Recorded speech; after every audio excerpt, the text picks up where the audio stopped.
So this is not some basic, this is not something that's specific to liberals or specific to conservatives. This is something that's pretty basic to human nature, and people on both sides of the political spectrum will do this kind of thing. Not in every case, but in general, this is a basic human process.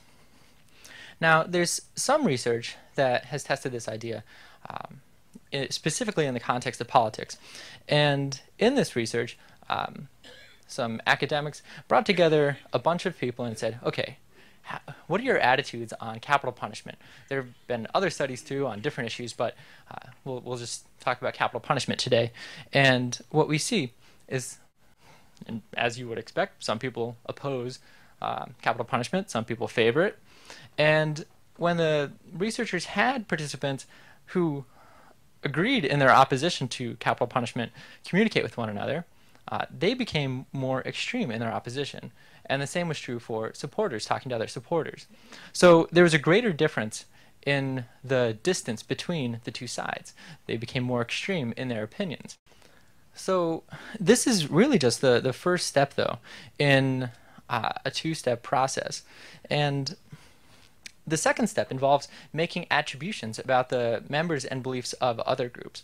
Typically, this shift involves what I like to call Manichean thinking, which is basically the belief that the world is this battle between good and evil, forces of lightness and darkness, and in general, our group psychology has us thinking, okay, people that are in my group, people that are in my tribe, they're good, they're on the they fight for the forces of lightness, and the people that aren't in my group are bad, and they are on the forces of darkness.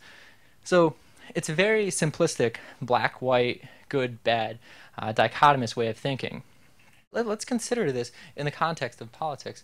Now, I think that the aftermath of the 2000 election was a good, quick case study of this, where we see, okay, both sides, liberals and conservatives, who supported Bush or Gore, they tended to attribute similar ill motives to the other side.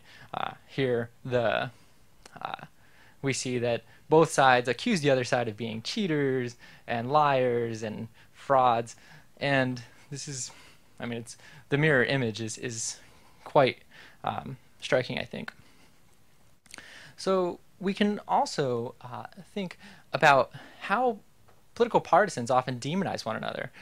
Now, I did a quick Google search for the terms political demonization, and I believe it was 9 million pictures that returned. So I'll share the first 9 of 9 million. And what we see is that these demonizing pictures are all across the spectrum, and people basically all political opponents have been demonized at some point, especially in very heated conflicts.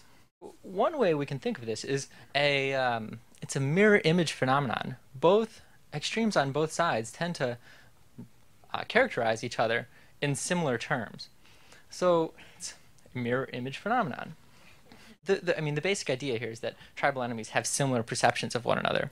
So to test this hypothesis, we conducted a number of studies on our website, yourmorals.org. Our early studies simply asked partisans what they thought of fellow partisans, people on the same political team, same political tribe, and what they thought about people in other political tribes or political teams.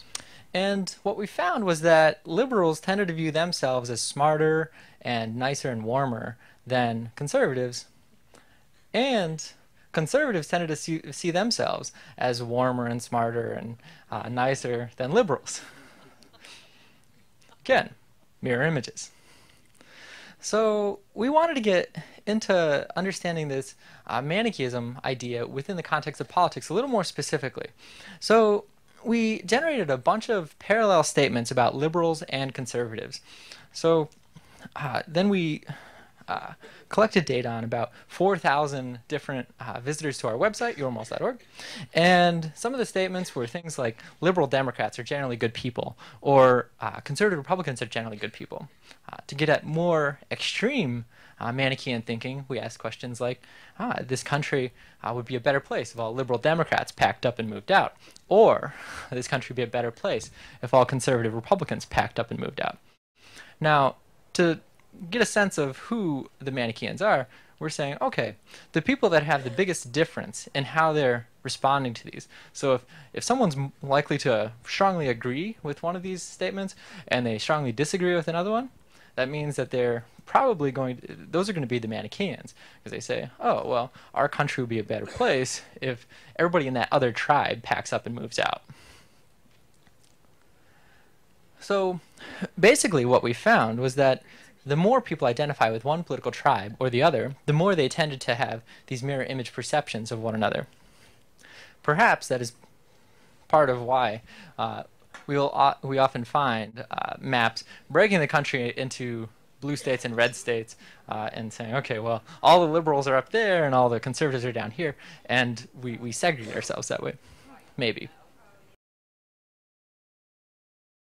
1, 2, 3.